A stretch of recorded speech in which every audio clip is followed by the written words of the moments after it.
Hello masters, welcome to ఆత్మ సహచరులు book reading session. ఈరోజు డే 16.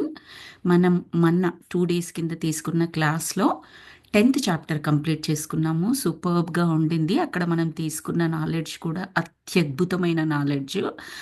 బంగారు గ్రంథాలు అని చెప్పారు. దాన్ని బట్టే అందులో ఎంత విలువైన ఉన్నతమైన జ్ఞానం ఉందో అర్థం చేసుకోవచ్చు. దాన్ని అంటే అక్కడ డెస్ట్రాయ్ చేసినట్టుగా చూపించారు, అగ్నికి ఆహుతి చేయించినట్టుగా. కానీ దాన్ని క్లియర్గా మనకేం చెప్పారంటే అందులోని సత్యం మాత్రం ఎవరు ఎదురు చూస్తూ ఎవరు కావాలని కోరుకుంటారో వాళ్ళ ఖచ్చితంగా వాళ్ళ ఇన్నర్ నుంచే, అంటే వాళ్ళు అంతర్ముఖులైతే ధ్యానంలోకి వెళ్ళినట్లయితే ఏ సత్యం కావాలి అనుకుంటే, ఏ జ్ఞానం కావాలి అనుకుంటే అది అందించబడుతుంది. అక్కడ పేపర్ ఉండడం ద్వారా, మెయిన్ ఆ గ్రంథాలు ఉండడం ద్వారా, ఈ ప్రపంచానికి అవి ఉన్నాయి అని తెలవడం ద్వారా చాలా రకాల గొడవలు అయ్యే అవకాశం ఉంటుంది అని చెప్పేసి లీ క్లార్క్ గారు చెప్పడం వలన మన హీరో రిచర్డ్ బాగ్, లెస్లీ పారిస్ బాగ్, మెయిన్గా ఈ ఎపిసోడ్లో లెస్లీ పారిస్ బాగే మేజర్ స్టెప్గా ఉంటుంది. మాట్లాడడం అంతా రిచర్డ్ బాక్ మాట్లాడుతూ ఉంటారు ఆ పెద్ద ఆయనతో, కానీ డిసిషన్ మేకింగ్ దగ్గరికి వచ్చేటప్పటికి లెస్లీ తీసుకుంటుంది. బికాస్ అది తన యొక్క ఎక్స్పీరియన్స్ ఒకానొక టైంలో అంత చక్కగా ఎదిగింది. కాబట్టి చాప్టర్ ఎండింగ్లో అద్భుతమైన వాక్యాలు ఇచ్చారు మనకి. హస్బెండ్ ఏమంటాడు, జ్ఞాన దేవత అని చెప్పేసి అంటాడు. ఎంత చక్కగా చెప్పింది అని చెప్పేసి ఆమె ఆమె ఎంత పొందికగా ఒద్దికగా దాన్ని చెప్పడము, ఆమె మెచ్చుకున్నప్పుడు ఆమె కూడా అంటది, నువ్వేమీ తక్కువ కాదు, ఎంతో చక్కగా అర్థం చేసుకున్నావు అని చెప్పేసి ఆవిడ కూడా అంటది. చాలా చక్కటి హ్యాపీ ఎండింగ్తో మనకు 10th చాప్టర్ కంప్లీట్ అయింది. అంటే ఆ ఎక్స్పీరియన్స్ నుంచి వాళ్ళు బయటకు వచ్చేసారు. ఇప్పుడు 11th చాప్టర్. చాప్టర్ పేరు వచ్చేసి మాస్కోలోని తాతియానా ఇవాన్ కిర్లోవులతో సంభాషణ. మాస్కో అనేది ఒక ప్లేస్ అనుకుంటాను. తాతియానా ఇవాన్ కిర్లోవులతో సంభాషణ అనేది ఆ ఇద్దరు వ్యక్తులతో. చూద్దామా వాళ్ళెవరు. విమానంలో మా ప్రయాణం సంతోషంగా సాగుతోంది మెన్షన్ చేశారు. బికాస్ 10th చాప్టర్లో జరిగిన ఎక్స్పీరియన్స్ వాళ్ళకి చాలా హ్యాపీ ఎండింగ్తో అయింది కాబట్టి సంతోషంగా. అదే 9th చాప్టర్లో మీకు గుర్తున్నట్లయితే యాక్టిలా అనే ఒక యోధుడు, కైండ్ ఆఫ్ ఆ చాప్టర్లో వివరించిన ప్రకారం పరమ కిరాతకుడు, అంటే ఎలా పడితే అలా నరికేసుకుంటూ చంపేసుకుంటూ దానికి దేవుని ఆజ్ఞ అని చెప్పుకుంటూ వెళ్తాడు. అందులో నుంచి బయటకు వచ్చిన తర్వాత కూడా మీకు గుర్తున్నట్లయితే ఈ ఇద్దరు కూడా నార్మల్గా ఉండరు, అన్యమనస్కులుగానే ఉంటారు. కనీసం నెక్స్ట్ ఎక్స్పీరియన్స్లోకి వెళ్ళడానికి ధ్యానం చేయాలి అన్న కూడా వీళ్ళిద్దరికి కుదరదనమాట. అంటే లో ఎమోషన్స్లో ఉన్నప్పుడు అదే లూప్లో, అదే సుడిగుండంలో తిరుగుతూ ఉంటాం మాస్టర్స్. మనని మనం బయటికి తీసుకురావాలి అని చెప్తుంది. ఇప్పుడు ఈ ఎమోషన్ చూడండి, హ్యాపీ ఎమోషన్. ఇట్లా అసలు విమానం స్టార్ట్ చేశారు, సంతోషంగా సాగిపోతుంది ప్రయాణం అని చెప్తున్నారు. ఇలాంటి అవకాశం ట్రిలియన్, ట్రిలియన్ అంటే ఇంకా ఎన్ని సున్నాలో చెప్పలేను, వన్ పక్కన 100 కోట్లో 1000 కోట్లో ఏదో ఉంటుంది ట్రిలియన్ అంటే. ఇలాంటి అవకాశం ట్రిలియన్కి ఒక్కటే. కాకపోతే ప్రతి ఒక్కరూ కూడా తమ జీవితాలలో కనీసం ఒక్కసారైనా ఇలాంటి అనుభవాన్ని పొందేవారనుకుంటా అని చెప్పేసి వాళ్ళంటే 100,000 కోట్లలో ఒక్కరికి మాత్రమే ఇలా ఎక్స్పీరియన్స్ చేసే అవకాశం ఉంటుంది.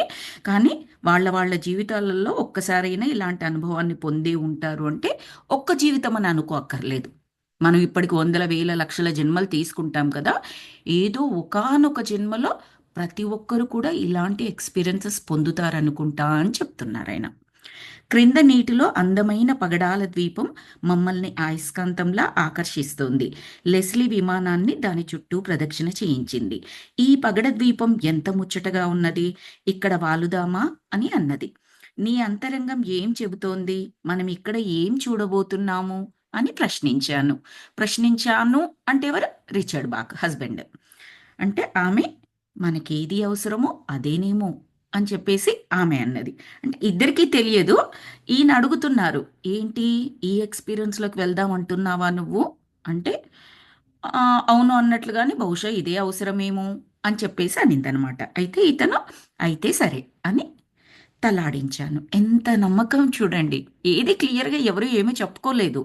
జస్ట్ అలా, ఇక్కడ ఆగుదామంటావా అంటే అవును, ఏంటి నీకు కరెక్ట్గా అనిపిస్తుందంటే ఏమో అని చెప్పేసి అన్నా కూడా సరే అయితే నీకు ఏదైతే అనిపిస్తోందో, నీ ఇన్నర్ ఏం చెబుతుందో దాని ప్రకారం చేసేద్దాం ఇద్దరము అని చెప్పేసి రిచర్డ్ అన్నారు.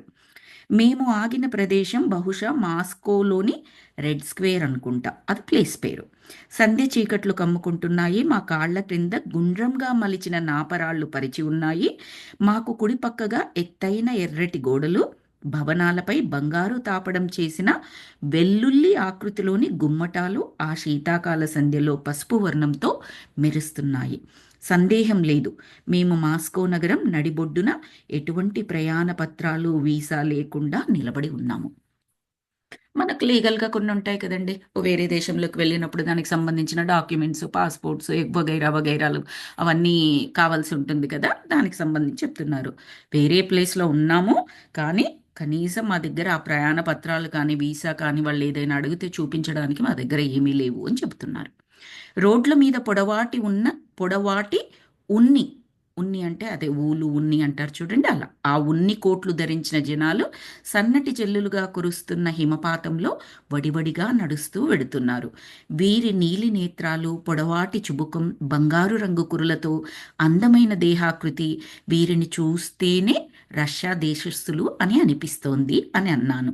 అంతలోనే రద్దీగా ఉండే ఆ జనంలో చేతిలో చేయి వేసుకుని నడుస్తున్న ఒక జంట మాకు కొన్ని అడుగుల దూరంలో ఆగిపోయి, మేము గ్రహాంతర వాసులమా అన్నట్లుగా మా వైపే చూస్తూ నిలిచుండిపోయారు. ఇలా వారు అకస్మాత్తుగా ఆగిపోయేసరికి వారితో పాటు నడుస్తున్న జనాలు వారి వైపు పారజూస్తూ, వారిని ఒరుసుకుంటూ, అంటే ఇలా తగులుకుంటూ పారదర్శకంగా ఉన్న మాలో నుంచి దూసుకుపోసాగారు.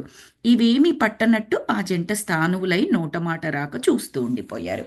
అంటే ఇక్కడేంటి, మన Richard Bach, Leslie Parrish Bach వాళ్ళ ఎక్స్పీరియన్సెస్లోకి వెళ్ళినప్పుడు ఎవరైతే వాళ్ళ స్వరూపాలు ఉన్నారో వాళ్ళకి వీళ్ళు కనిపిస్తారు. మిగతా వాళ్ళకి వీరు అక్కడ ఉన్నట్టు కూడా కనిపించరు. ఏది ఉండదు, వీళ్ళు అక్కడే నిల్చుంటారు, వీళ్ళ గుండా వెళ్ళిపోతూ ఉంటారు. బికాస్ అక్కడ ఏమీ ఉండదు. అదే మనం సినిమాల్లో చూసినట్టు అని అనుకున్నాం కదా, పైనుంచి యముడు చిత్రగుప్తుడు కిందకు వస్తారు, వాళ్ళు ఇష్టం వచ్చినట్టుగా గోడల గుండా మనుషుల గుండా వెళ్తారు, వాళ్ళెవరికీ కనిపించరు, వాళ్ళకి అందరూ కనిపిస్తారు, వాళ్ళు వేరే లోకం నుంచి వచ్చిన వాళ్ళు కాబట్టి, ఆత్మస్వరూపంగా వచ్చిన వాళ్ళు కాబట్టి. అలాగే ఇక్కడ రిచర్డ్ బాక్ని, లెస్లీ పారిస్ బాక్కి మిగతా ఎవ్వరూ జనాలు ఏమీ వాళ్ళెవ్వరూ వీళ్ళని చూడలేదంటే అసలు చూడడానికి లేదు, వాళ్ళ ఎనర్జీ సరిపోదు. కేవలం వీళ్ళిద్దరి స్వరూపాలు ఎవరైతే ఉన్నారో ఆ జంట మాత్రమే వీళ్ళని చూస్తూ, ఏంటి గ్రహాంతర వాసులా వీళ్ళు ఏమైనా అన్నట్టుగా ఆశ్చర్యంతో వాళ్ళు అలా చూసుకుంటూ అక్కడే రోడ్డు మధ్యలో నిలబడిపోతే మిగతా వాళ్ళు ఊరుకుంటారా? వాళ్ళు జస్ట్ తోసుకుంటూ తగులుకుంటూ వెళ్ళిపోతూ ఉంటారు కదా, అది ఎక్స్ప్లెయిన్ చేశారు. హలో, లెస్లీ చేయి ఊపుతూ పలకరించింది వాళ్ళని. కానీ వారికి ఏమీ అర్థం కానట్లు అలాగే ఉండిపోయారు. అంటే ఏ భాషనైనా ఇట్టే అర్థం చేసుకునే మా సామర్థ్యం ఈ రష్యా దేశంలో పనిచేయదా? ఎంత బాగా ఇచ్చారు చూడండి. ఏ భాషనైనా ఇట్టి అర్థం చేసుకునే మా సామర్థ్యం, ఆత్మస్వరూపాలు కాబట్టి భాష అంటూ ఏమీ ఉండదు, ప్రతి ఒక్కటి అర్థమవుతుందని మనకు 9th చాప్టర్లో చెప్పారు. అటిలా చాప్టర్లో అనుకుంటా చెప్పారు, భాష ఏమి కూడా ఏమంటారు అవరోధం కాదు అన్నట్లుగా. సో మాకన్నీ ఏ ప్రదేశంలో తిరిగినా ఎక్కడున్న ఆత్మకు భాష ఏముంటుందండి, ఉండదు కదా. సో అలా అని చెప్పేసి ఇప్పుడు వీళ్ళు హలో అని చెప్పేసి అంటే వాళ్ళు ఇంకా కూడా అలాగే చూస్తున్నారు ఆ జంట.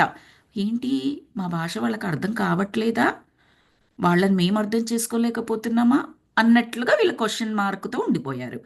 హలో, మీరు ఎలా ఉన్నారు, మీరు మా కోసం ఎదురు చూస్తున్నారా అని ఈసారి గట్టిగా అరిచాను నేను.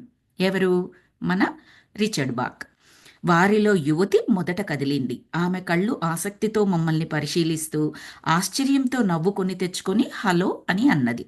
మీరు అమెరికా దేశస్థులా అని ప్రశ్నించాడు ఆ యువకుడు. మేము అమెరికన్లమని మీకెలా తెలుసు అని అడిగారు రిచర్డ్. ఎందుకో అలా అనిపిస్తేనో అని సమాధానమిచ్చాడు యువకుడు. మాతో కలిసి వారు నవ్వారు.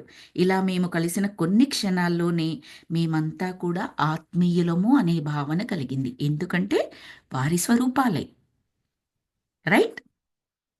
మేము ఎవరమో ఎందుకొచ్చామో అంతా వారికి వివరించాము. మేము చెప్పినందుకు కాదు, కానీ ఇలా నమ్మశక్యం కాని అవాస్తవ పరిస్థితులలో ఏ పెట్టే బేడా లేకుండా ఉన్న ఫలంగా వారికి ఎదురవడం వల్లే వారు మేము చెప్తుంది నమ్ముతున్నారని గ్రహించాము. అంటే ఏమంటున్నారంటే వీళ్ళ గురించి మళ్ళీ మనకంతా చెప్పక్కర్లేదు కదా, బుక్కులో రాయక్కర్లేదు కాబట్టి సింపుల్గా మా గురించి, మా ఎక్స్పీరియన్స్, మా ప్రయాణం అంతా వాళ్ళకు వివరించి చెప్పాము. వాళ్ళు నమ్మారు. ఎందుకు నమ్మారంటే ఏదో మేము చెప్పాము, మేము గొప్పవాళ్ళము అందుకని నమ్మారు కాదు. ఉన్న ఫలంగా మా చేతులు అసలు ఏమీ లేవు. ఓ పెట్ట, బేడ, బ్యాగు, సంచి, ఇంకొకటి ఏది లేదు వీళ్ళ దగ్గర. అదే చెప్పారు కదా, ప్రయాణ పత్రాలు, వీసాలు అలా ఏది కూడా లేదు అని. అవంతా ఎందుకు క్లియర్గా చెప్తున్నారంటే జస్ట్ యాజ్ ఇట్ ఈస్గా అలా దిగిపోయారు. సో కాబట్టి మేము ఏదైతే చెబుతున్నామో అది అభూత కల్పనలు కాదు అని నమ్మారు, అందుచేత నమ్మారు వాళ్ళు అని చెప్తున్నారు. తాతియానా, ఇవాన్ కిర్లో, ఆ జంట పేరు ఏం పేర్లు? ఇవాన్ కిర్లో ఒకరి పేరు, తాతియానా ఇంకొకరు. వారి ప్రత్యామ్నాయ రూపాలు అమెరికన్ల గుట వారికి విభ్రాంతిని కలిగిస్తుంది. వీరి యొక్క ప్రత్యామ్నాయ రూపాలే మన Richard Bach, Leslie Parrish Bach యొక్క ఆల్టర్నేటివ్. ప్రత్యామ్నాయ అంటే ఆల్టర్నేటివ్. తాతియానా, ఇవాన్ కిర్లోలు వారి ప్రత్యామ్నాయ రూపాలు. వాళ్ళేమో రష్యాలో ఉన్నారు. మన Richard Bach, Leslie Parrish Bach American దేశస్థులు. మిమ్మల్ని మా ఇంటికి ఆహ్వానిస్తున్నాము రండి, ఇక్కడికి చాలా దగ్గరే అంది తాతియానా వారి అపార్ట్మెంట్ వైపు దారి తీస్తూ. రండి అంటూ తాతియానా మమ్మల్ని లోనికి ఆహ్వానిస్తూ హాల్లోనికి తీసుకువెళ్ళింది. ఇంట్లో సోఫా మీద ఒక పిల్లి క్యాట్ పడుకొని జోగుతూ ఉన్నది. హలో పెట్రోచిక, ఏంటి ఇవాళ ఇంత బుద్ధిగా పడుకున్నావు అంటూ ఆమె దాని పక్కనే సోఫాపై కూర్చుంటూ దాని వీపును నెమ్మదిగా తట్టింది. పెట్రోచిక అంటే ఆ పిల్లి పేరండి. పెట్రోచిక కళ్ళు తెరిచి ఆమె వంక చూచి తిరిగి తోక ముడుచుకొని పడుకున్నది. ఇవాన్ కిర్లో విమానయాన మంత్రిత్వ శాఖలో ఏరోనాటికల్ ఇంజనీరుగా పనిచేస్తున్నాడంట. ఇక్కడ ఇవాన్ కిర్లోవేమో మేల్ అన్నట్టు, పురుషుడు. తాతియాననేమో స్త్రీ. ఓకే. సో ఇవాన్ కిర్లో విమానయాన మంత్రిత్వ శాఖలో ఏరోనాటికల్ ఇంజనీరుగా పనిచేస్తున్నాడంట. తాను కమ్యూనిస్టు పార్టీ సభ్యుడు కూడానట, తాతియానా చెప్పింది. కమ్యూనిస్ట్ పార్టీ అంటే ఇక్కడ మెయిన్గా వాళ్ళ యొక్క క్యారెక్టరిస్టిక్స్ ఏంటి? రష్యాలో కమ్యూనిజం చాలా ఎక్కువ, రివల్యూషనరీ అభిప్రాయాలు ఉంటాయి. జనరల్గా కమ్యూనిస్టులు అనగానే రివల్యూషనరీ అభిప్రాయాలు, not the conservative style in జనరల్గా మాట్లాడుకున్నట్లయితే. అండ్ విమాన మంత్రిత్వ శాఖలో పనిచేస్తున్నాడు. మళ్ళీ చూడండి, ఇతనికి ఉన్న మెయిన్ అసెట్ ఏంటి ఆర్ అభిరుచి ఏంటి?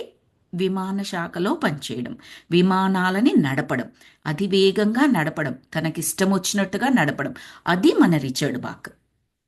ఆయన ప్రత్యామ్నాయ రూపం కూడా ఎలాంటి ఫీల్డ్లో ఉంది? అదే విమానంలో, విమాన మంత్రిత్వ శాఖలో, విమానాల రిలేటెడ్ మాత్రమే.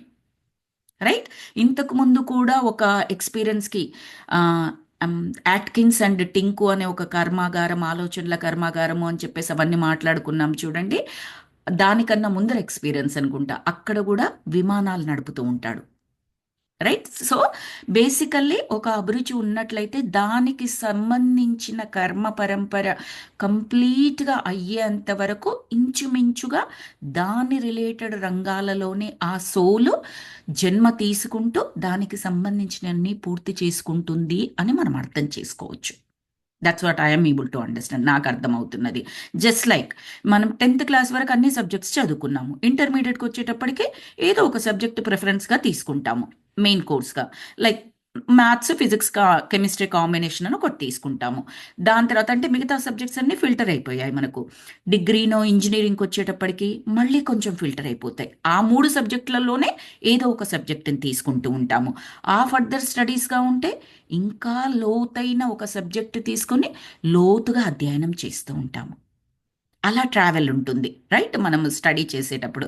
అలాగే ఈ కర్మ పరంపరలో కూడా కర్మ కంప్లీట్ అయ్యేంత వరకు ఇంచుమించుగా వాళ్ళ ఆత్మీయుల్ని, బంధువుల్ని, కుటుంబ సభ్యుల్ని, స్నేహితుల్ని, ఆ ప్లేస్ వాళ్ళందరినీ కూడా అదే కర్మ చక్రంలో ఉన్న వాళ్ళని పెట్టుకోవడానికి ఎక్కువగా అవకాశం ఉంటుందంట మాస్టర్స్. వాళ్ళని అంటే ఈసారి భార్యగా వచ్చి ఉండవచ్చు, నెక్స్ట్ టైం కూతురుగా రావచ్చు, ఆ పైసారి పొడుగ్గా రావచ్చు, ఇంకోసారి స్నేహితురాలుగా, ఇంకొకసారి పక్కింటి వాళ్ళలాగా, ఇంకొకసారి ఒక బాస్గా, ఇంకొకసారి ఒక కౌన్సిలర్గా, ఎలాగైనా రావచ్చు. ఎవ్రీ టైం సేమ్ పురుషుడు అంటే పురుషుడే, అది స్త్రీ అంటే స్త్రీ, అలా ఏమీ కాదు. వచ్చేసి వాళ్ళకున్న బ్యాక్లాగ్స్ అంటాం కదా, అంటే ఆ ఆ రుణాలు ఏవైతే ఉన్నాయో కంప్లీట్ చేసుకోవాల్సిన కర్మలు ఆర్ నేర్చుకోవాల్సిన పాఠాలు, అది బెస్ట్ లాంగ్వేజ్ మనకి. ఆ నేర్చుకోవాల్సిన పాఠాలు కంప్లీట్ అయ్యేంత వరకు అలా అలా అలా అలా జన్మలెత్తుతూనే ఉంటారనమాట వాళ్ళు. సో వాళ్ళ వైఫ్ చెప్పింది విమానయాన మంత్రిత్వ శాఖలో ఏరోనాటికల్ ఇంజనీర్గా పనిచేస్తున్నాడు అని. తాను కమ్యూనిస్టు పార్టీ సభ్యుడు కూడా అట అని తాతియానా చెప్పింది. ఈదురుగాలులు సోవియట్ విమానాలపైన, అమెరికా విమానాలపైన ఒకే విధంగా తమ ప్రభావాన్ని చూపుతాయి. దాడి చేసేటప్పుడు నిర్దిష్ట కోణాన్ని మించి విమానాన్ని తిప్పితే అది కూలిపోతుంది కదా రిచర్డ్ అని అన్నాడు ఇవాన్. అప్పట్లో అంటే కొన్ని decades back Soviet union, Russia అని చెప్పేసి ఉండింది మాస్టర్స్. ఈవెన్ నేను స్కూల్ లైఫ్లో ఉన్నప్పుడు కూడా ఆ టైంలో ఎక్కువగా వింటూ ఉండేదాన్ని, అంటే పేపర్లలో న్యూస్ చూస్తూ ఉండేదాన్ని. సో ఆ టైంలో జరిగిన దాని గురించి చెబుతున్నారనుకుంటాను. సోవియట్ విమానాలపైనైనా సరే, అమెరికన్ విమానాలపైన సరే, ఎక్కడైనా ఈదురుగాలు ఒకే విధంగా ఉంటుంది. నువ్వు ఈ దేశానికి సంబంధించిన విమానం నడుపుతున్నావు, ఆయన ఈ దేశానికి సంబంధించిన విమానం, కాబట్టి ఈ పర్టికులర్ విమానానికి ఎక్కువ గాలి ఇస్తాను, ఈ పర్టికులర్ విమానానికి తక్కువ గాలి, ఇలా ఉండదు కదా. పంచభూతాలు అందరికీ ఒకేలాగా పనిచేస్తాయి. సో ఒకే రకమైన ప్రభావాన్ని చూపుతున్నాయి.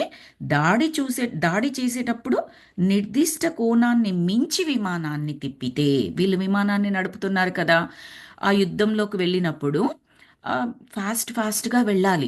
ఎక్కడ మలుపులు తిరగాలో తెలియదు, ఎలా వెళ్ళాలో తెలియదు, అప్పటికప్పుడు డిసైడ్ చేసుకొని వెళ్తూ ఉంటారు. ఆ ఫాస్ట్గా ఒక యాంగిల్లో తిప్పినప్పుడు అది కూలిపోతుంది కదా రిచర్డ్ అని అడుగుతున్నాడు అతను ఇవాన్. రైట్? లేదు, అమెరికా యుద్ధ విమానాలు ఎన్నటికీ కూలిపోవు అన్నాను స్థిర నిశ్చయంతో అతని వైపు చూస్తూ. ఎవరు? మన రిచర్డ్ చెప్పారు. ఇవేమీ పట్టనట్టు ఆడవారు మాత్రం వారి సంభాషణలో మునిగిపోయారు. గత 20 సంవత్సరాలుగా నేను విసిగిపోయాను. మా ప్రభుత్వం ఎవరినీ పూర్తిగా పనిచేయనివ్వదు, అందరి మీద జులుం చెలాయిస్తోంది. బాగా విసిగిపోయాము. కానీ ఇప్పుడు కొత్త సంస్కరణలంటూ పెరిస్ట్రోయికా, గ్లాస్ నోస్ట్లను ప్రవేశపెట్టారు.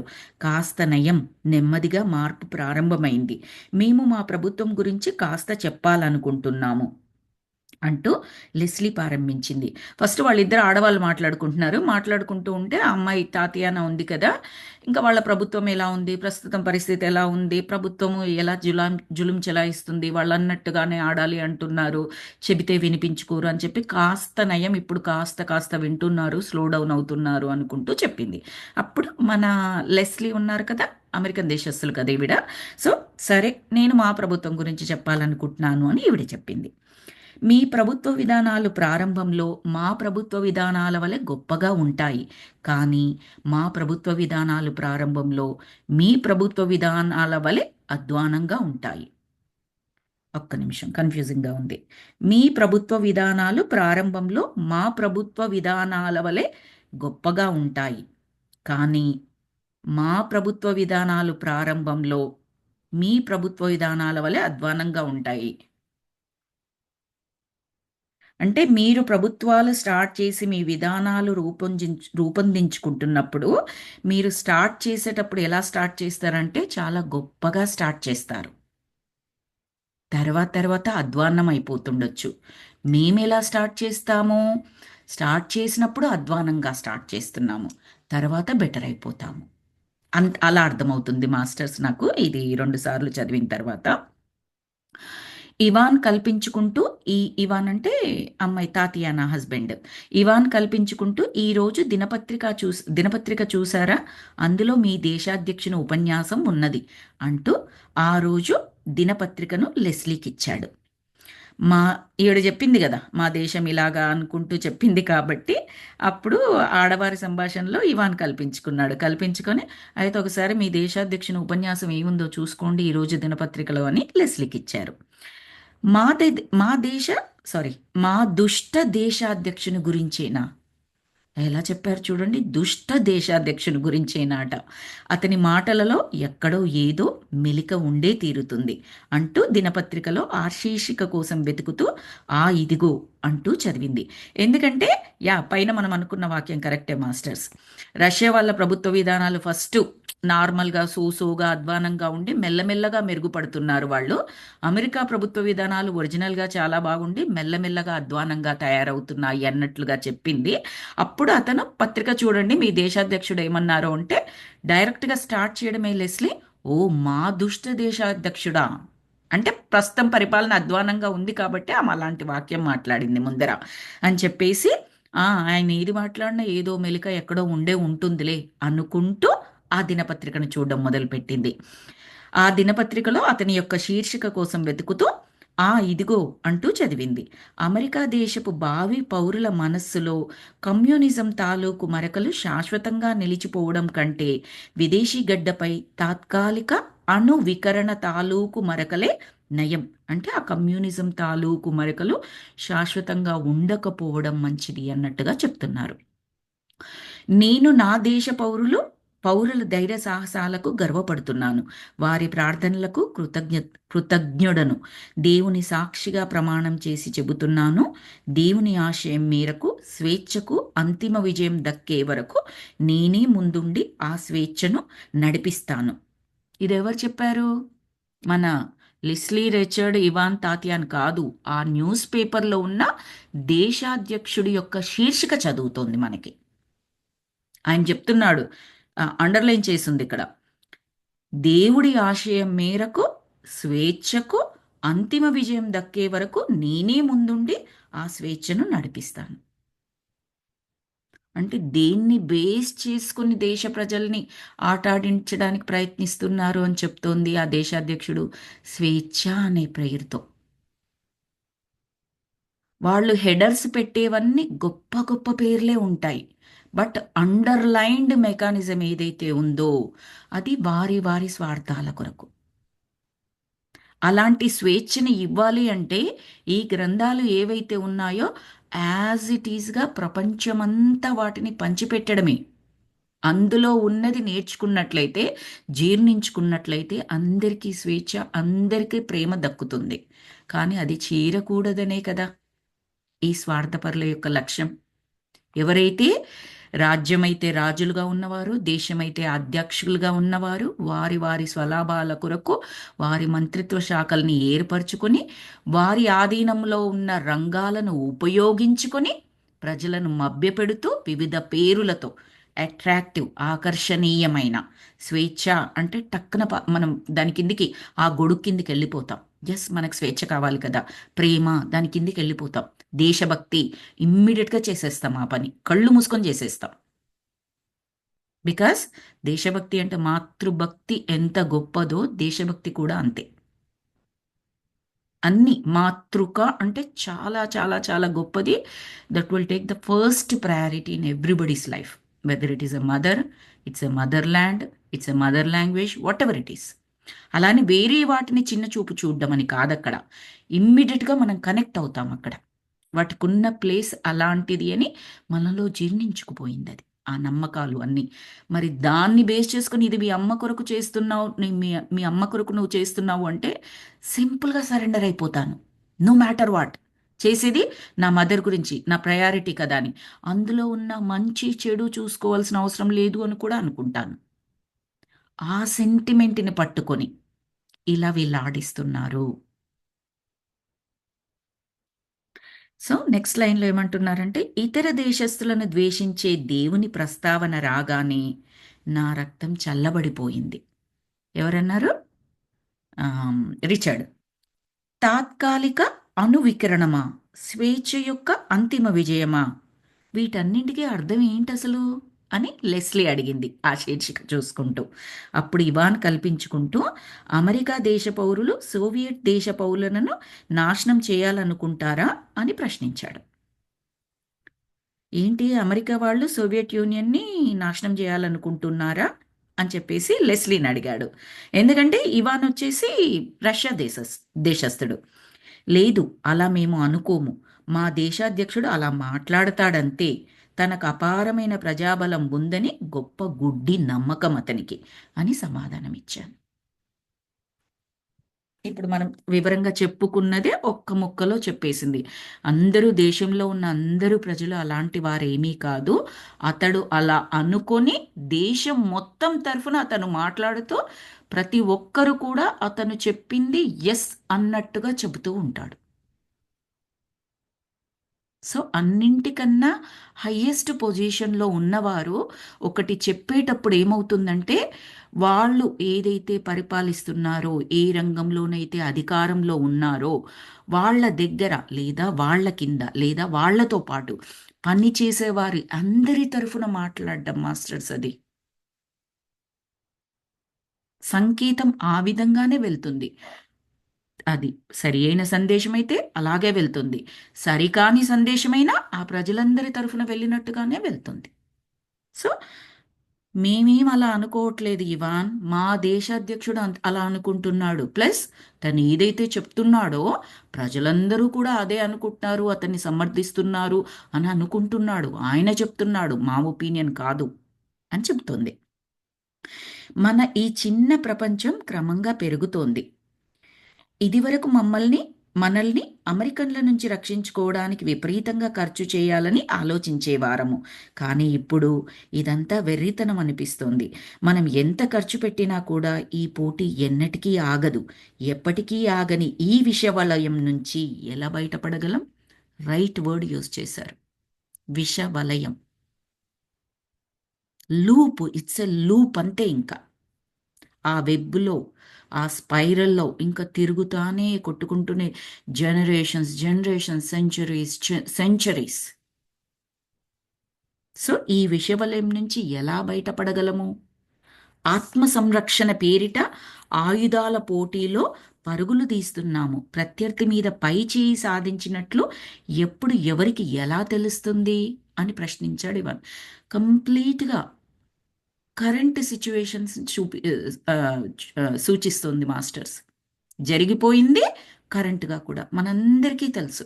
కాస్తో కూస్తో ప్రాపంచిక జ్ఞానము, ప్రపంచంలో ఎక్కడ ఏమి జరుగుతుందనేది డీటెయిల్డ్గా తెలుసుకోకపోయినా మనకు కాస్తో కూస్తో ఈ దేశం ఏ దేశం మీదకి దండెత్తి వెళ్తుంది, ఈ దేశం దేన్ని వాడుకుంటూ యుద్ధాలు చెయ్యాలని ప్రజల్ని మభ్యపెడుతుంది, అవన్నీ మనకు తెలుసు. ఎంత క్లియర్గా రాశారు. అదొక విషవలయం. ఎవరి మీద పైచేయి సాధిస్తున్నారు, ఏది విజయం, ఎప్పటి నుండి బయటపడేది, ఎప్పుడు బయటపడతారు, ఎవరు గెలిచారన్నట్టు ఎవరు ఓడిపోయారన్నట్టు. సో అది ప్రశ్నించారట ఇవాన్. ఇక నేను మొదలు పెట్టాను. ఇప్పటి వరకు రిచర్డ్ బాక్ అక్కడ అలా కూర్చొని ఉన్నారు, ఆడియన్స్లో కూర్చున్నట్టుగా కూర్చొని ఉన్నారు. సో ఇప్పుడు మొదలు పెట్టారు ఆయన. తుపాకులతో సహజీవనం చేస్తూ దానినే శాంతి అని అనుకోవాలా? పక్కింటివాడు ఆయుధ సంపత్తి పెంచుకుంటున్నాడని మనము పెంచుకోవాలా ఆత్మ సంరక్షణ కొరకు? మనింటి గోడలు రంగు వెలిసి పిచ్చులాడుతోంది. ఇంటి కప్పు వర్షానికి అధ్వానంగా కారుతుంది. అయినా మనం మాత్రం రోజు తుపాకులను శుభ్రం చేసి మందుగుండుతో నింపి పక్కింటి వానిపై గురి పెడుతూనే ఉండాలి. పక్కింటి వాడు అంటే ఇక్కడ దేశం దేశం అని చెప్పొచ్చు మాస్టర్స్. ఒక ప్రాంతం నుంచి ఇంకో ప్రాంతం, రాష్ట్రం రాష్ట్రం, ప్రాంతం ప్రాంతం, దేశం దేశం, ఇంటి పక్క వాళ్ళు అని కాదు ఎగ్జాక్ట్ మీనింగ్ ఇక్కడ. అందరూ నేను చెప్పేదాంతోనే ఆ ఆ మీనింగ్ ఏదైతుందో దాంతో ట్రావెల్ చేస్తున్నారు అనుకుంటాను. Easily it can be visualizable because today situation అలా ఉంది కాబట్టి. పక్క దేశం వాడు నా దేశం మీద దాడులు చేస్తాడు కాబట్టి మరి ఆ దాడిని ఎదుర్కోవాలి, నా ప్రజల్ని నేను రక్షించుకోవాలంటే నా దగ్గర ఆయుధాలు ఉండాలి. వాళ్ళ దగ్గర అణుబాంబు ఉంది, నా దగ్గర అణుబాంబులు ఉండాలి. తప్పదు, ఇంకో మార్గం లేదు. సో దీని పేరు మళ్ళీ శాంతినా? దీనితో శాంతి సాధిస్తామా? ఇంకా ఎంత చక్కగా చెప్పారు చూడండి. మనింటి గోడలు రంగు వెలిసి పెచ్చులాడుతోంది, ఇంటి కప్పు వర్షానికి అధ్వానంగా కారుతోంది, అయినా మనం మాత్రం రోజు తుపాకులను శుభ్రం చేసి మందుగుండుతో నింపి పక్కింటి వానిపై గురిపెడుతూ ఉండాలి. అంటే దేశ ప్రజలకు సరి అయిన వసతులు లేవు, ఉండడానికి ఇళ్ళు లేవు. అంటే మొత్తం ఇంకా మనకు తెలుసు అలాంటి పరిస్థితులు కొన్ని కొన్ని దేశాలలో ఉండి కూడా వాళ్ళు యుద్ధ రంగానికి, సైన్యానికి, ఆర్మీకి ఎక్కువ ఖర్చు పెడుతూ ఉన్నారు. అది చూసి పక్కవారు అదే బాటలో వెళ్లాల్సిన అవసరం ఏర్పడుతోంది. సరి అయిన తిండి లేక, వసతులు లేక, ఆ, విద్య లేక పిల్లలకి అలాంటివి పట్టించుకోకుండా యుద్ధాలు మాత్రం చేద్దామా పక్క దేశాల మీద? క్వశ్చన్ మార్క్స్ ఇవన్నీ మన రిచర్డ్ బాక్కున్నవి. అవన్నీ చెబుతున్నారు. ఈ అర్థం లేని చర్యలని ఇంతటితో ఆపివేసి పొరుగువారితో స్నేహ సౌభాతృత్వాలను పెంపొందించుకోవచ్చు కదా. మనందరికి ఉన్న కోరికే రిచర్డ్ బాక్ కూడా చెప్పింది. ఎందుకు ఈ గొడవలన్నీ? హ్యాపీగా ఉండొచ్చు కదా. నిర్యుద్ధ ఒడంబడిక చేసుకోవచ్చు కదా. యుద్ధాలు అవసరం లేకుండా మాట్లాడుకొని చక్కగా చేసుకోవచ్చు కదా. అందరము ప్రజలమే. నీ ప్రాంతమైనా నా ప్రాంతమైనా ఎవరమైనా తినడానికి తిండి కావాలి, ఉండడానికి ఇల్లు కావాలి, ప్రశాంతంగా జీవనం గడపాలి.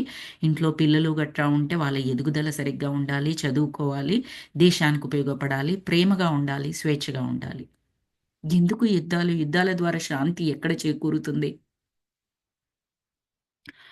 పక్కింటి వాడితో మనకేమైనా సమస్యలుంటే, ఒకరోజు అతన్ని మన ఇంటికి తేనీటి విందుకు ఆహ్వానించి, బహుశా మన పెద్దలకు ఒకరంటే మరొకరికి పడకపోయి ఉండవచ్చు.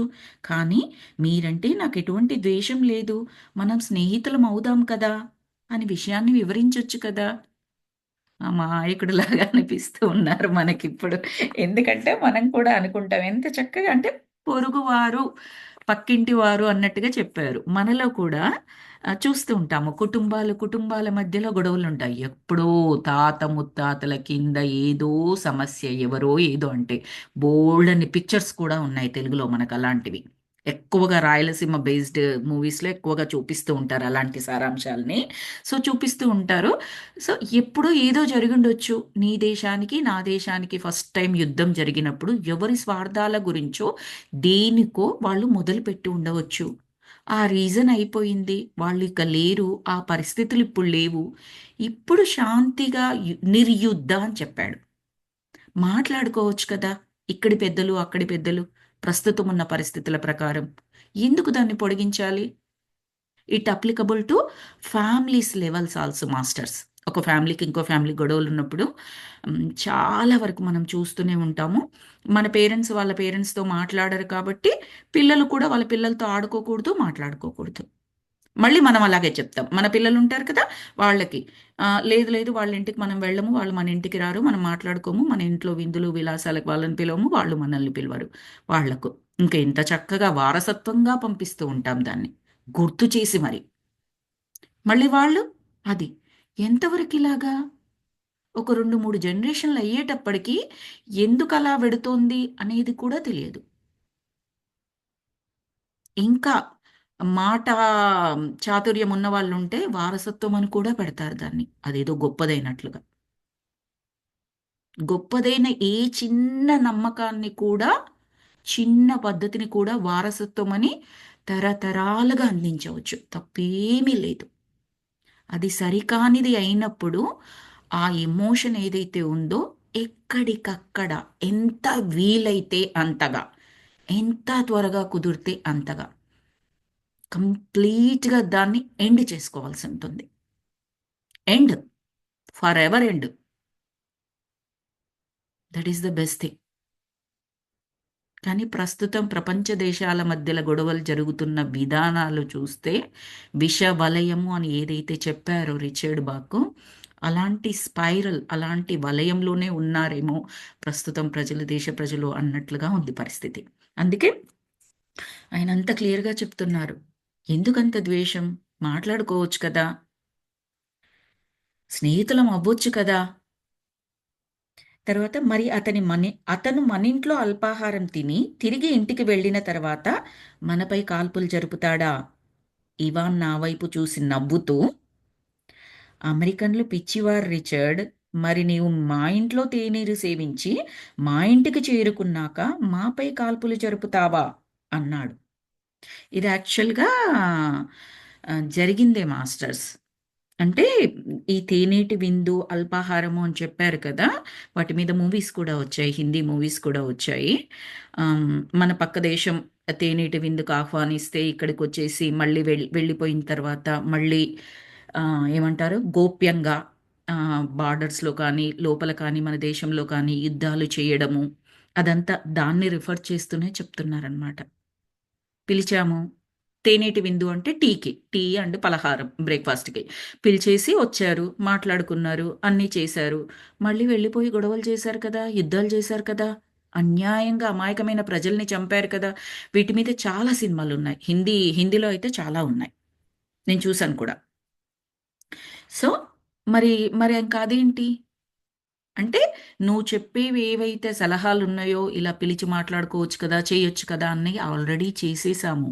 చేసిన తర్వాత కూడా వాళ్ళ మనస్తత్వంలో మార్పు లేదు అని ఇవాన్ చెబుతున్నారు.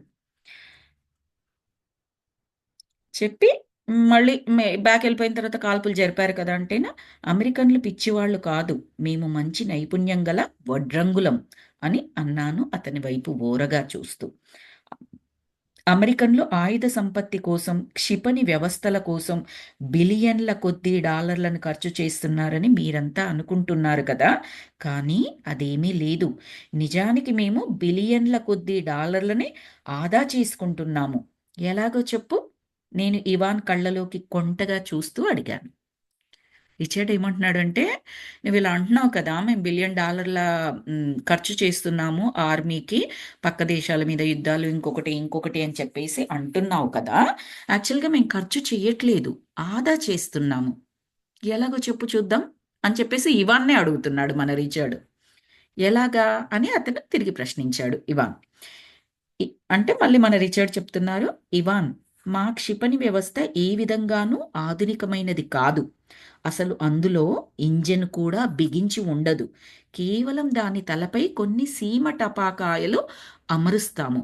మిగతాదంతా వడ్రంగులు కార్డుబోర్డుతో చేసి చక్కగా రంగులు వేసి ఒక ఆధునిక మిసైల్గా రూపొందిస్తారంతే.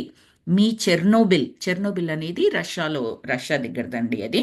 మీ చెర్నోబిల్ అణు రియాక్టర్ ప్రమాదంలో 1,00,000 మంది పౌరులు చనిపోవడానికి చాలా ముందే తెలుసు, అణుక్షిపణి ఎక్కడ పేలినా ఒకటే అని.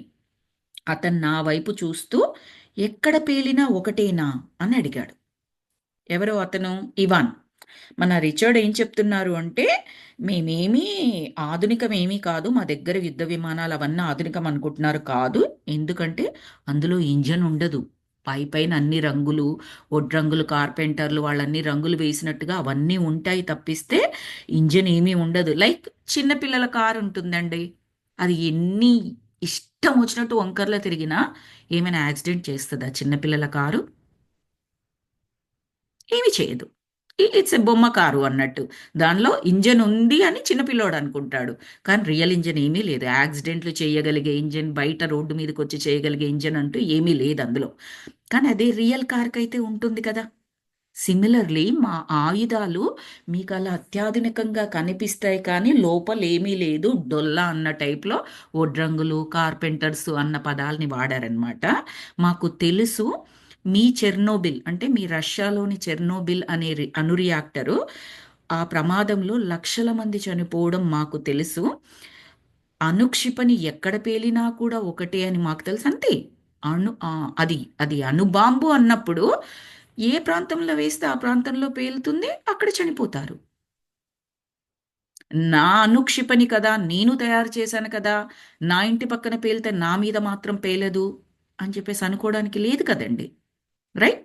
సో అప్పుడు ఇవాన్ ఏమంటున్నాడు, ఆ రిచర్డ్ వైపు చూస్తూ, ఏంటి ఎక్కడ పేలినా ఒకటే అని అంటున్నావా నువ్వు అని అడిగాడు. అప్పుడు రిచర్డ్ తలాడిస్తూ, ఒడ్రంగులైన మా అమెరికన్లకి 2 సత్యాలు తెలుసు. ఒకటి, మేము ఎక్కడ అణుక్షిపణిని సిద్ధం చెయ్యాలి అన్నా నిజానికి మేము ఏమీ చెయ్యము, కేవలం ప్రచారం ద్వారా అంతా జరిగిపోయినట్లు చేసి మిమ్మల్ని బెదరకొడతాము.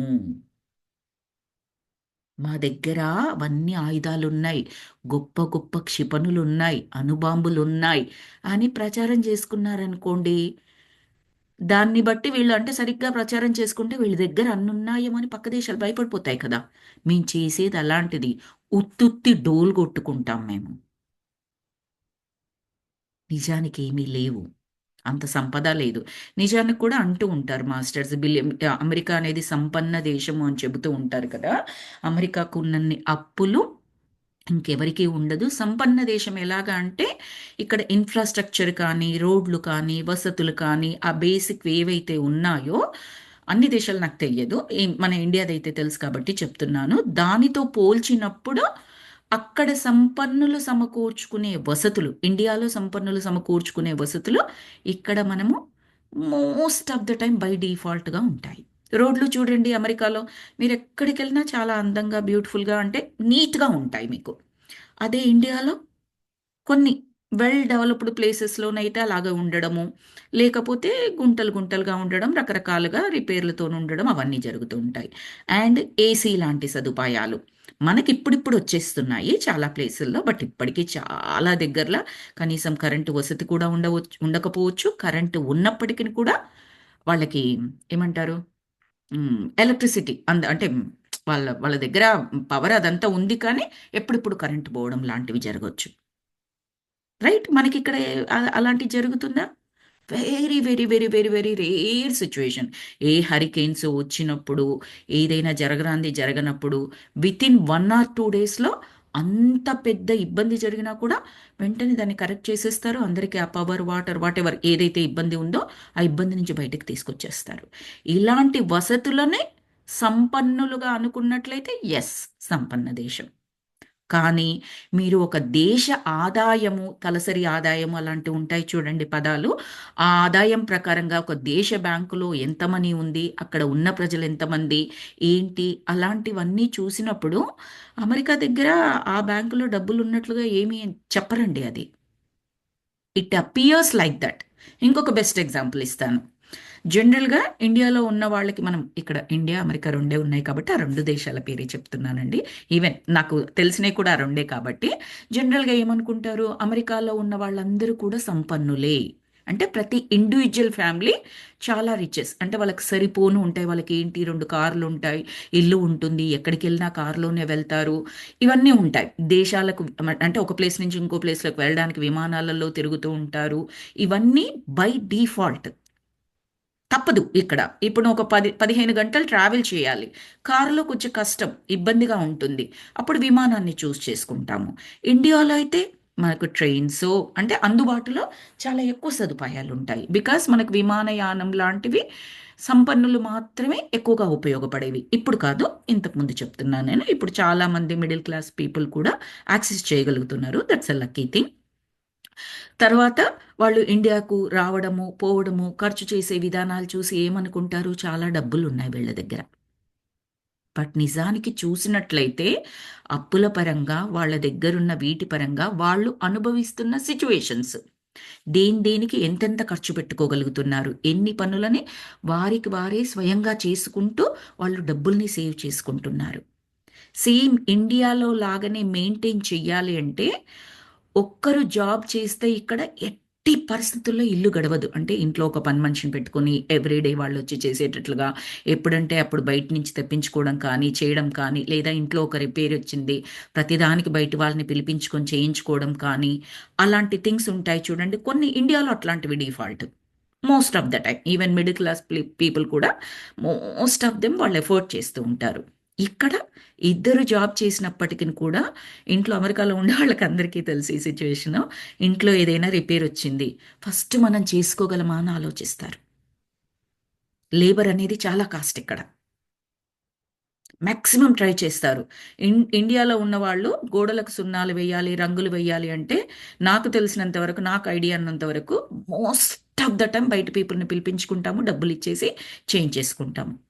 ఇక్కడ అట్లీస్ట్ అంటే ఇండ్లు చిన్నవైతే ఒక 1500-2000 స్క్వేర్ ఫీట్ అయితే, నాకు తెలిసిన వాళ్ళు నా ఫ్రెండ్ సర్కిల్లో కూడా బోల్డ్ అంతమంది ఇల్లు మొత్తం వాళ్ళే రంగులు వేసుకోవడం నాకు తెలుసు, in order to save dollars. ఒక 15 రోజులు, 20 రోజులు, నెల రోజుల ప్రాజెక్ట్ లాగా పెట్టుకుంటూ ఉంటారు. బికాస్ అటు జాబులు ఉంటాయి, పిల్లల స్కూల్స్ ఉంటాయి, వాళ్ళ యాక్టివిటీస్ ఉంటాయి, రోజు కొద్దిగా రోజు కొద్దిగా రోజు కొద్దిగా. అదొక ఎగ్జాంపుల్గా చెప్పాను. ఇంట్లో బండలు వేసుకునే వాళ్ళు, వాళ్ళని కూడా చూశాను నేను. లాన్కి సంబంధించి చాలా మంది వాళ్ళే చేసుకుంటూ ఉంటారు. అలా ఆడ మగ చిన్న పెద్ద అన్న తేడా లేకుండా ఎవరు ఏ పనులు చేయగలరో, చెయ్యలేకపోయినా సరే నేర్చుకొని తప్పనిసరి అంటే దాని విలువ అలాంటిదనమాట. సో అక్కడ మనం చేసుకున్నట్లయితే ఇంత మిగిల్చుకోగలము, అప్పుడే మనం రన్ చేసుకుంటాము. 2 కార్లు కంపల్సరీ మెయింటైన్ చేయాలి. ఒకరు ఆఫీస్‌కెళ్తారు. ఇంకొకరు పిల్లల్ని వాళ్ళు జాబ్ చేయకపోయినా, సెకండ్ వ్యక్తి జాబ్ చేయకపోయినా వాళ్ళకి కారు అవసరం ఉంటుంది. పిల్లల్ని స్కూళ్ళల్లో దింపడం, తీసుకురావడం యాక్టివిటీస్‌కి మస్ట్ అది. మరి 2 కార్లను మెయింటైన్ చేయాలంటే ఒక్క సాలరీలో నుంచి సంపాదన సరిపోతుందా అంటే సరిపోకపోవచ్చు. మిగతా వాటి దగ్గరలో సేవ్ చేయాల్సిన అవసరం ఏర్పడుతుంది. ఒక సంవత్సరానికి ఒకసారి ఇండియాకి వెళ్తూ ఉంటాము. వెళ్ళేటప్పుడు ఖర్చులు, అక్కడికి వెళ్ళాక ఖర్చులు, ఎక్కడ ఏమి కూడా చేయి చాపడానికి ఉండదు. చెప్పడానికి ఉండదు. బికాస్ అర్థం కాదు కాబట్టి పరిస్థితి. సిమిలర్ టు దట్ సిచ్యువేషన్ మిగతా దేశాల దృష్టిలో అమెరికా దేశం అనేది చాలా ఆయుధాలు కలిగి ఉన్నది. చాలా డాలర్స్ ఉన్నాయి. అత్యాధునమైన ఆయుధాలు కాబట్టి వాళ్ళు భయపడుతూ వంగి వంగి నమస్కారాలు చేస్తూ అది కాకుండా వాళ్ళ దేశ తలసరి ఆదాయం తక్కువగా ఉన్నా కూడా ప్రజలకు రకరకాల అవసరాలు ఉన్నా కూడా సైన్యానికి యుద్ధానికి సంబంధించిన ఎక్విప్మెంట్కి ఎక్కువ ఆదాయాన్ని సమకూరుస్తూ బికాజ్ అమెరికా మా దేశం మీద దాడి చేస్తే మా దగ్గర కూడా ఉండాలి కదా ఎదుర్కోవడానికి. ఇవన్నీ చెబుతున్నారు మనకి ఇక్కడ. రిచర్డ్ ఏం చెప్తున్నారంటే అంత డొల్లా, లోపల ఇంజన్ ఏం ఉండదు, ఏమీ పేలదు, అలా భయపెట్టిస్తాం మేమంతే అని చెప్తున్నారు. ఒకప్పుడు రష్యా చాలా పవర్ఫుల్ అండి.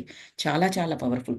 అమెరికా, రష్యా అని వీటి రెండింటిని కలిపి చెప్పేవాళ్ళు అనమాట. ఇప్పుడు this is like in 1980s 90s ఆ టైంలో రష్యా సూపర్ పవర్గా ఎదుగుతుందని అప్పుడే ఈ గొడవలు సోవియట్ యూనియన్ రష్యా ఇప్పుడు నాకు అంతగా గుర్తులేదు. అప్పట్లో బాగా న్యూస్ పేపర్ చదివే అలవాటు ఉండేది నాకు.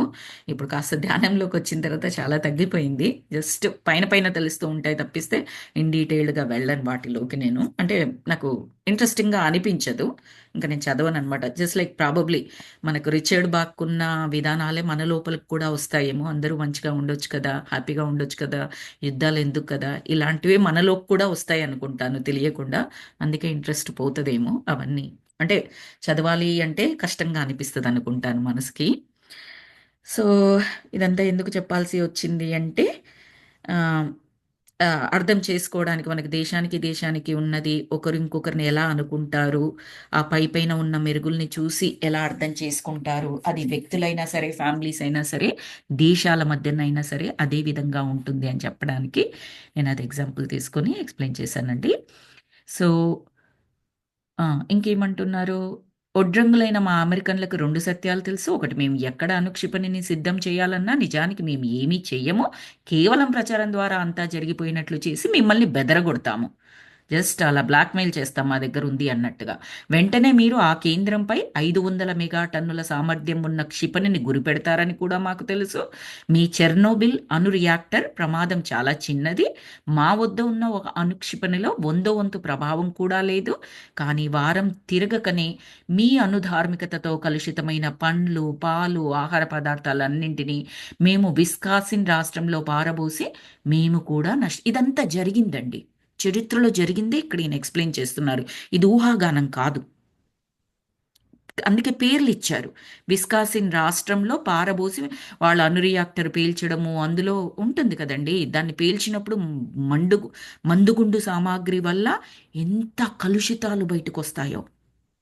హిరోషిమా నాగసాకిలో అప్పుడు హిట్లర్ వేసిన అణుబాంబు ఏదైతే ఉందో దానికి సంబంధించిన పరిస్థితులు తర్వాత పరిస్థితులు ఈ రోజు కూడా కొంతమంది వాటి బారిన పడుతూనే ఉంటారు, రోగాలకు గురి అవుతూనే ఉంటారు. అక్కడ ఒక చెట్టు మొలవక ఏది మొలవక అలాంటి పరిస్థితులు ఈ రోజు కూడా ఎక్స్పీరియన్స్ చేస్తూనే ఉన్నారు. 100 సంవత్సరాల పైన అయిపోయి ఉండొచ్చు. సో మీ పండ్లు, పాలు అవన్నీ కూడా మందు సామాగ్రి గుండులో ఆహార పదార్థాలన్నీ కలుషితం అయిపోవడం వల్ల మేము విస్కాన్సిన్ రాష్ట్రంలో పారబోసి మేము కూడా నష్టపోయాము అని చెప్పేసి చెప్తే, మరి మీకు తెలిసిన ఇంకో రెండవ సత్యం ఏంటి? 2 సత్యాలు అన్నారు కదా! రెండవ సత్యం ఏంటి అని కళ్ళు విప్పారగా అడిగాడు ఆ రష్యన్. ఆ రష్యన్ అంటే ఎవరు? ఇవాన్. ఇరుపక్షాల వైపు ఉన్న 10 మిలియన్ మెగా టన్నుల సామర్థ్యం ఉన్న క్షిపణులు పేలినప్పుడు ఎవరు ఏమవుతారో ఎవరికి పట్టేను? అందరూ చనిపోతారు. మరి దీనికోసం ఎందుకు వృధాగా డబ్బు తగలేయాలి? అంటూ జిత్తుల మారి నక్కల అతని వైపు ఊరకంట చూశాను. ఒకటి సత్యం ఏమన్నాడు? జుజుబి మా దగ్గర ఏం ఉండవు. ఉట్టిగానే బెదరగొడతాం మేము. బెదిరిపోయి అవతల వాళ్ళు ఏం చేస్తారు? వాళ్ళ దగ్గరున్న అణుసామాగ్రిని ఉపయోగిస్తారు. దానితో అది ఎక్కడ పడిందో, ఎంత దూరంలో దాని యొక్క ఆమ్, ప్రభావం ఉంటుందో అంత దూరం మీద ఆ ప్రభావం ఉంటుంది, ఆ చెడు ప్రభావం. ఆహార పదార్థాలు, తిండి, పాలు, అంత మనుషుల మీద ఆరోగ్యం, ఎవ్రీథింగ్ ఉంటుంది. రెండవ సత్యం ఏంటంటే, మీరేశారు కదా అని మేము వేస్తే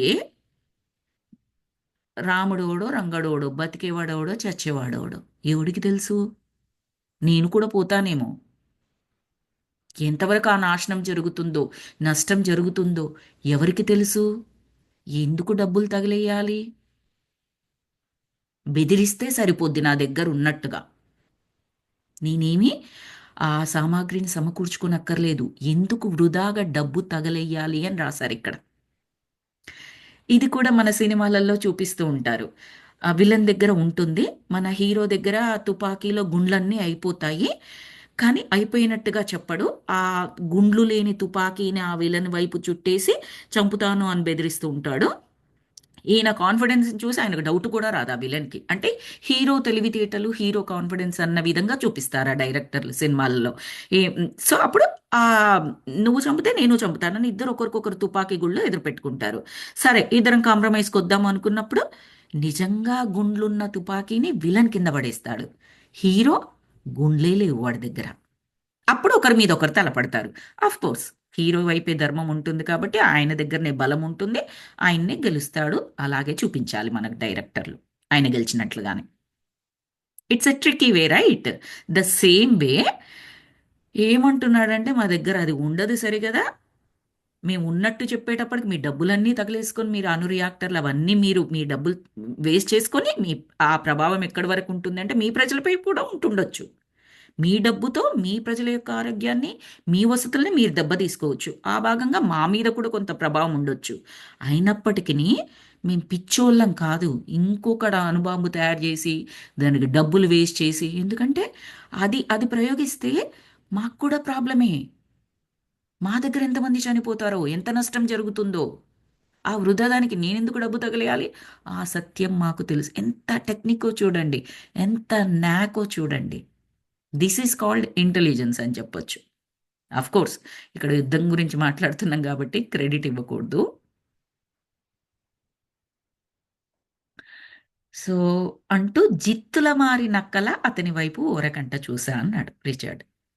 అంటే ఒక క్షిపణి పరీక్షను ఓ 100 కెమెరాలతో రకరకాల కోణాలలో చిత్రీకరించి టెలివిజన్లలో ప్రసారం చేస్తారు. ఈ ప్రసారాలు అమెరికన్ల కోసం కాదు, మా రష్యన్ల కోసం ఇవంతా జరిగింది మాస్టర్స్.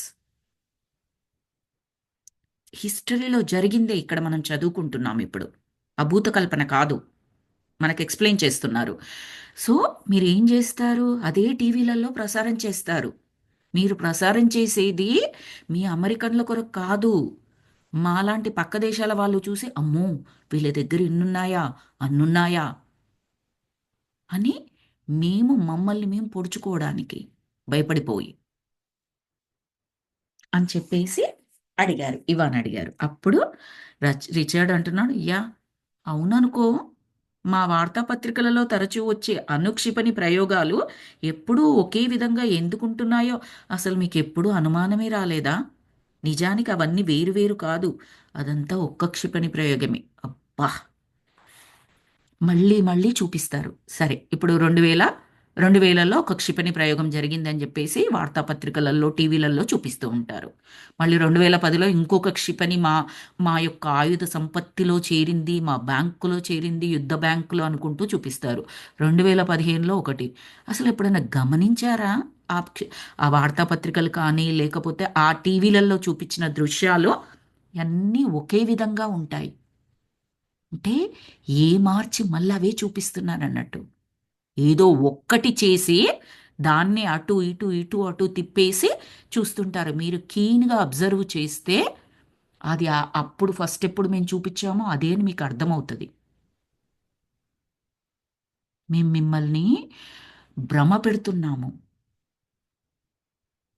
మా మంచి కొరకు, మా దాని కొరకు మిమ్మల్ని భ్రమ పెడుతూ మోసం కూడా చేస్తున్నాము. మోసమే, వాళ్ళ చేత్తో వాళ్ళ కన్ను పొడిపించుకునేట్టుగా. సో నిజానికి అవన్నీ వేరు వేరు కాదు, ఒక్క క్షిపణి ప్రయోగమే.